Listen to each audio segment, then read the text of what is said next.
大家好，欢迎来到听书学史。今天我想和大家分享关于幸福的话题。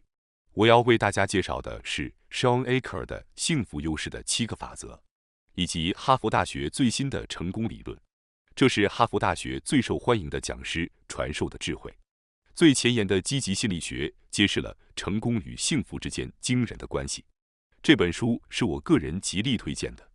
很多人都误以为成功就意味着一切都会变得美好，幸福也会随之而来。但这种固定的想法其实是错误的。今天我要和大家分享关于成功与幸福的一些误解。我们会探讨幸福优势这个法则，还有心灵操纵感。最后会谈到成就成功的第7条法则。让我逐一为你解释这些内容。首先，我们要打破那种一见成功就幸福的误解。这本书的一个关键点就在这里。突然想问问大家，对于成功有着怎样的看法呢？也许我们都被学校、公司或者社会灌输的固定观念所左右，认为只要努力就能取得成功，成功了就能拥有幸福。许多人相信，只要更加努力工作，涨更多工资，减掉一些体重，就会更加幸福。因此，他们每天都在拼尽全力，期待取得成果，实现自己的成功，以为这样才能达到幸福。总而言之，就是认为成功就意味着幸福，认为幸福必须建立在成功之上。然而，这种观念是错误的。成功并不能直接带来幸福，这是作者向我们揭示的真相。换个角度来看，是幸福让我们更容易取得成功。幸福是成功的基础，而不是成功是幸福的前提。这样的心态才是正确的。所以，我们需要摒弃对于成功必然带来幸福的固定观念，转而先追求内心的幸福，这样才能更多的取得成功。这本书将帮助你理清这些思维模式，开启全新的心灵视野。如果成功能够带来幸福，那么那些职场上成功的精英们、知名的大学教授们，以及实现了个人目标的人，他们应该都是幸福的，对吗？然而，现实却并非如此。或许你身边也有这样的人，我建议你仔细观察一下，他们看起来幸福吗？根据对全球许多成功人士的调查发现，他们并不快乐。为什么会这样呢？尽管表面上他们很成功，但内心却感到空虚。这是因为每当他们实现一个目标，涨工资或减肥等取得胜利时，成功的终点线却被推得更远。幸福感就像遥不可及的地平线一样。更具体的说，比如有一个薪水达到1000万日元的职员，为了达到这个目标而不懈努力。对于他而言，成功就意味着达到年收入1000万日元。他深信一旦实现了这个目标，就能得到幸福。然而，现实却是残酷的。当他终于达成目标时，或许会有一瞬间的喜悦，觉得自己很棒，完成了一些事情，也许会感到幸福，但这种幸福是短暂的，转瞬即逝。接着，周围那些年收入达到1500万、2000万的人开始引起他的注意。他开始质疑自己，明明达到了1000万的目标，为什么却感到不快乐呢？周围有许多达到2000万的人，他们看起来更加幸福。于是，新的目标变成了2000万。这种情况会持续下去。不用说，你也能理解。达到2000万目标的人，接着又会追求3000万、4000万，甚至1亿的幸福目标。幸福的标杆不断向着更远的地平线移动。然而，实际上能够达到年收入2000万的人只是少数，达到年收入1亿更是凤毛麟角。与周围达到1亿的人相比，只达到2000万的他却感受到了压力和焦虑。这种心情，你是否也曾有过体会呢？换个说法，哪怕最初的目标是1000万，但即使实现了2000万，他却并没有感到快乐。这个例子清楚地告诉我们，简单的认为成功就能带来幸福的想法是错误的。另外，即使工资增加，生活水平提高，我们也会逐渐习惯并将其视为理所当然。因此，幸福感并不会长久保持。所以，简单的认为成功就等于幸福是不正确的。经过长达10多年的积极心理学和神经科学的重大研究，我们发现成功与幸福之间的关系与一般人想象的相反，即幸福是先于成功的，而不是因为成功才有幸福。真正幸福的人才能取得成功，而并非成功的人才会幸福。这一发现深刻地改变了我们对幸福和成功之间关系的认识。这到底是怎么回事呢？这是因为幸福感可以提升我们各方面的能力，而幸福感本身就是我们竞争力的源泉。当我们保持积极向上的心态时，我们的动力会更强，工作效率也会更高，我们能够更好地从挫折中恢复过来，创造力也会迸发，工作也会更加顺利高效。在幸福和积极情绪中，我们能够发挥最佳表现，也能够获得最大的成功。研究表明，人类大脑在积极情绪状态下工作效率最高，这是经过积极心理学和神经科学明确验证的事实。在工作中取得成功，最重要的不是盲目的努力，而是保持幸福感。最重要的不是牙关紧咬的拼命工作来追求幸福，而是保持积极乐观的心态。有关幸福感和乐观主义的新研究正在改变学术和商业界的看法，颠覆了对幸福的传统认知。当我第一次听到幸福带来成功这句话时，仿佛世界豁然开朗。这个观点真是太具启发性了。作者经过大量的调查分析，找到了确实行之有效的7个成就成功的模式，并将它们精炼总结在这本书的7个法则中。对于那些渴望实现自己目标，在工作中获得更多成果，追求更幸福生活的人来说，只需按照这7个法则具体行动，他们的愿望一定会变为现实。这7个法则涵盖了幸福优势法则、心灵杠杆法则、社交投资法则等，无不助力我们更快成长、更快乐。我特别重视幸福优势法则、心灵杠杆法则和社交投资法则。接下来，我们将介绍关于成功和成就的7大法则，它们包括幸福优势法则、心灵杠杆法则、俄罗斯方块效应法则、再生能力法则、圈层法则、20秒法则以及社交投资法则。现在，让我们深入探讨第1个法则——幸福优势法则。幸福优势意味着幸福感可以为个人和组织带来竞争优势。幸福感就像是我们内心和组织中竞争力的增强器，是我们最独特而强大的竞争力源泉。这种积极心态和幸福感将成为我们成功道路上的引擎和助推器。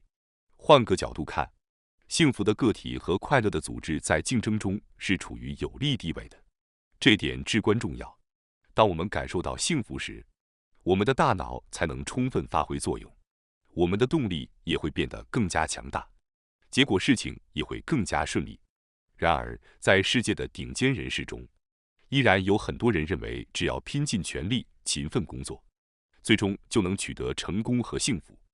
这种观念仍然占据主流。他们认为，在追逐目标的过程中，幸福感是可有可无的，甚至会被视为一种奢侈品，可以被牺牲。作者强调，事实上，在成功的道路上遇到困难是必然的，而拥有幸福感并不意味着放弃努力。被这种错误观念束缚的人，不仅会损害心理健康，还会错失成功和实现目标的机会。懂得幸福状态下大脑最佳运转、表现最出色的人，并不会认为成功就是唯一的幸福来源。他们不仅会积极面对生活，努力寻找生活中的美好，更会利用幸福的正能量，享受幸福，并将其转化为成功和实现目标的动力。说到幸福和积极的心态，它们不仅是实现目标和成功所必须的条件，而且带来的好处远远超出了我们通常想象的范围。它们不仅能助力目标达成、工作成功，还能渗透到我们生活的方方面面。一项涉及约200项研究和约27.5万人参与的大规模幸福研究的分析显示，幸福感在我们生活的几乎所有方面都能够推动我们向成功迈进。具体来说，幸福感不仅对工作，还能影响我们婚姻生活的幸福程度、身体健康状况、友情关系的深度。幸福感就像是一盏指引我们通往成功之路的明灯，它不仅指引着我们工作上的表现，还可以预测我们的收入水平。例如，通过一项研究，首先测量了272名员工的幸福感指数，在接下来的18个月内跟踪了他们的工作表现。研究结果显示，最初幸福感较高的人在18个月后获得了更好的评价和更高的工资，相比其他人有着明显的优势。另外，还有研究指出，无论当时的经济情况如何，大学1年级学生的幸福感水平可以预测到他们19年后的收入情况。更惊人的是，幸福的人可能会活得更久，这是研究所指出的重要信息。另一项研究对180人进行了跟踪，并要求他们每天记录自己的想法和感受。研究发现，20岁时写下积极内容的人，50年后的调查显示，他们的寿命比写下消极内容的人长了近10年。当他们到了85岁时，幸福度较高的那群人中有90%依然健在，而幸福度较低的那群人中只有34%还在世间。这些研究结果不仅仅是冰冷的数字和数据，更是对幸福与生命的深刻启示。幸福不仅仅是瞬间的感受，更是对未来生活的影响和指引。因此，让我们珍惜每一个积极的心情和快乐的时刻吧，它们可能会延长我们的寿命，提升我们的工作表现，并为我们带来更加丰富、幸福的生活。这些事实告诉我们，健康和长寿与幸福密切相关。幸福的人通常都更健康，更有可能活得更长，因为幸福的人每天都充满活力，所以看起来永远都那么年轻。而且，幸福的人比不幸的人更容易应对压力，因此也不容易受到压力的负面影响。压力据说会引发体内炎症，压力少的人体内的炎症水平也较低。而长寿的人的一个特点就是体内炎症水平较低。此外，幸福的人也更有可能在工作中取得好成绩，人际关系也更加融洽，因此会获得更多的支持。同时，幸福的人不太可能因为缓解压力而过度饮食或者暴饮暴食，也不太可能养成不健康的生活习惯。此外，拥有积极心态可以使大脑更有效地运转，这是已经被证实的事实。因为积极的情绪会释放多巴胺和血清素等物质到我们的大脑中，这些物质不仅仅可以改善我们的情绪，还可以增强大脑的学习功能。这意味着我们可以更轻松地整理新信息并提升记忆力，同时，神经细胞之间的联系也会更加紧密，这使得我们可以更快速、更富创造性的思考。听到这些内容后，我们应该已经深刻理解了幸福和积极的情绪对我们的种种好处。以下是提升幸福感的7种方法：1、花时间享受大自然的美好；2、期待和盼望未来的美好事物；3、有意识地对待他人友善；4、创造积极愉快的情绪环境；5、进行体育锻炼，让身体更加健康；6、花钱体验和为他人服务，感受善行的力量；7、发挥自己的优势才能，找到自己的闪光点。这7种方法构成了提高幸福感的科学方法。通过这些方法，我们可以更快乐，也能获得幸福所带来的诸多好处。这7种方法听名字就能大致明白内容，对吧？比如运动、沉浸在大自然中、待人友善、体验和服务他人等等，这些都是直观的方法。我们可以逐步实践这些提升幸福感的行动。或许有些人会觉得第4种方法创造积极情绪环境和第7种方法发挥自己的优势才能有些难以理解，让我来详细解释一下。首先，第4种方法是创造积极情绪环境。环境对我们的情绪有很大的影响，所以通过调整环境来提升幸福感是非常有效的。比如，在办公桌旁放上心爱的人的照片，或者在家中摆放一些植物来营造轻松愉悦的氛围，这样就可以创造一个积极向上的情绪环境。接着，第7种方法是发挥自己的优势才能。这意味着我们要认识到自己的优势和长处，并充分发挥它们。每个人都有独特的特点和能力，了解并运用这些优势将有助于提升幸福感。通过这些方法，我们可以逐步创造一个更加积极、更美好的生活环境，让幸福感渐渐充盈我们的生活。不要着急，一切都会慢慢变得更好的。加油！接下来介绍的是第7种方法，发挥自己的优势。这意味着每个人都有自己擅长的领域，我们可以定期尝试展示这些优势。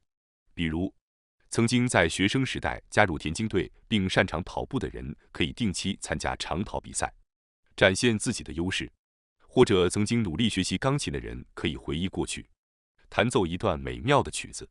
通过展示自己的优势，我们可以增强幸福感。那么，你的优势是什么呢？不妨思考一下，发掘自己的优势，并在日常生活中展示出来，看看会有怎样的效果吧。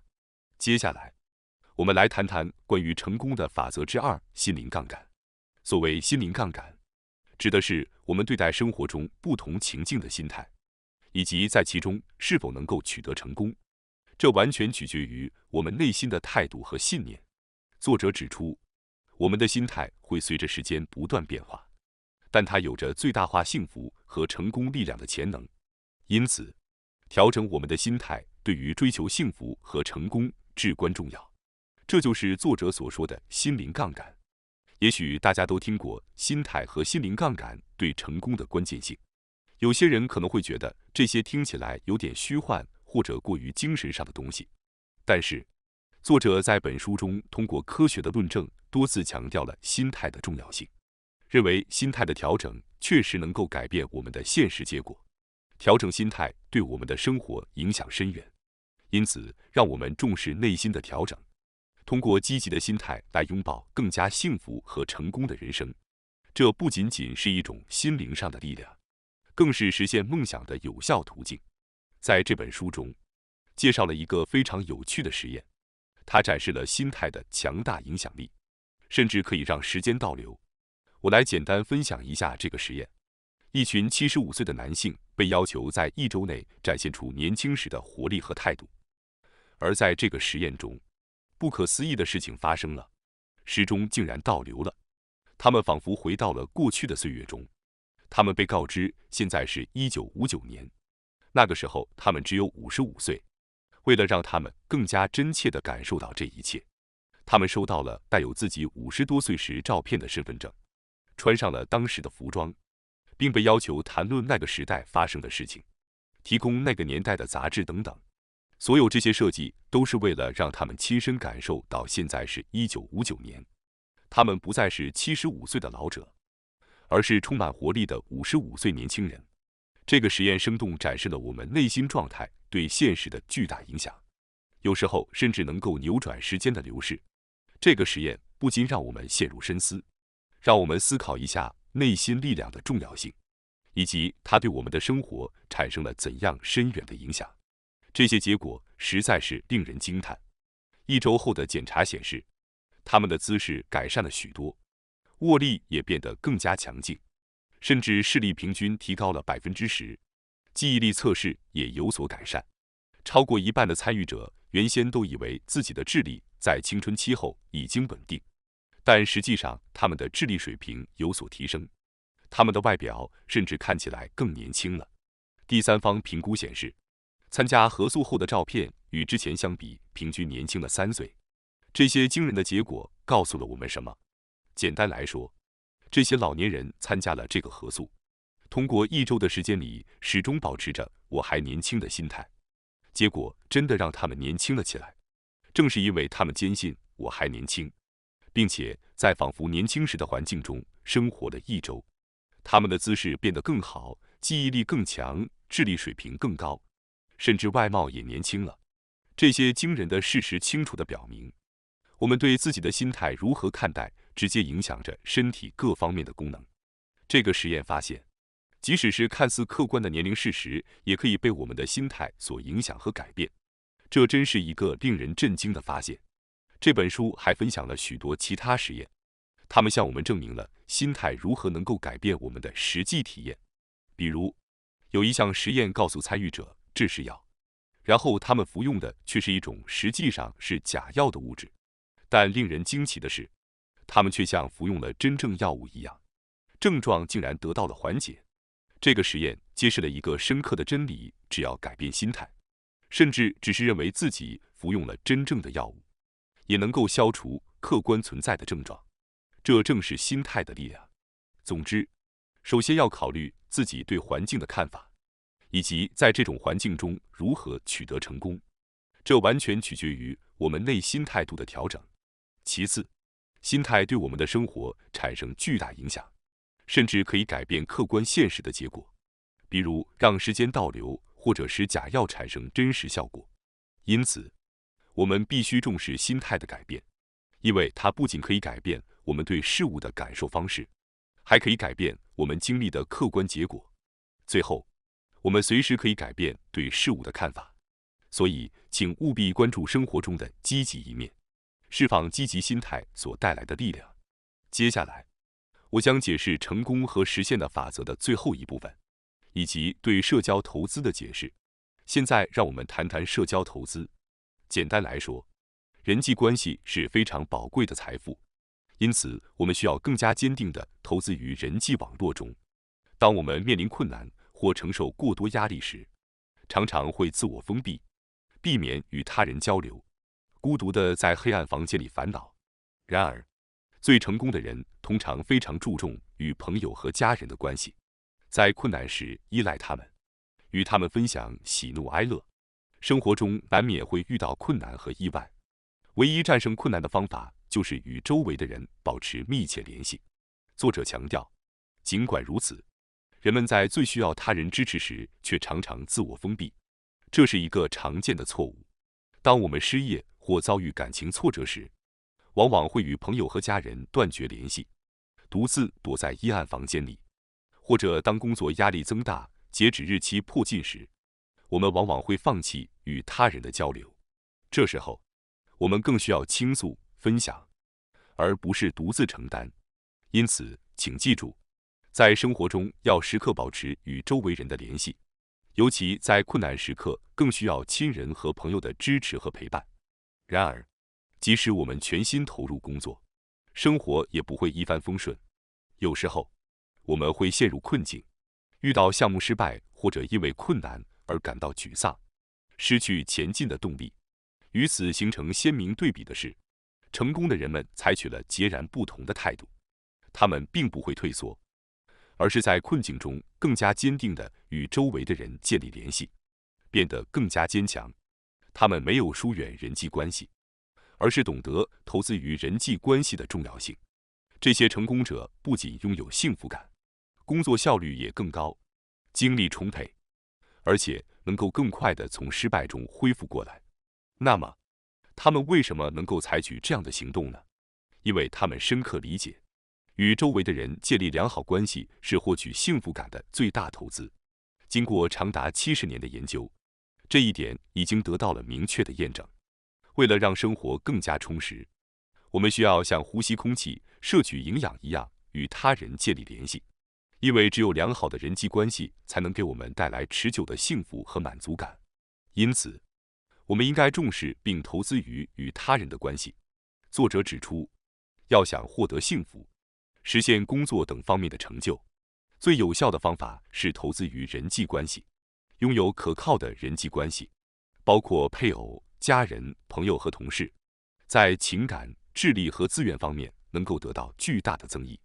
身处良好人际关系中的人，更能够从挫折中迅速恢复，取得更多成就，并更深刻地感受生活的意义。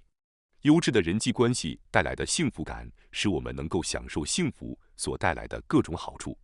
所以，我们不应该孤立自己，而应该与周围的人建立牢固的联系，投资于丰富的人际关系。我们必须明白，人际关系就像一笔宝贵的财富，其价值不容忽视。作者对此充满热情地进行了阐述。此外，在这里特意使用投资一词来描述人际关系，因为人际关系需要持续不断的呵护和维护。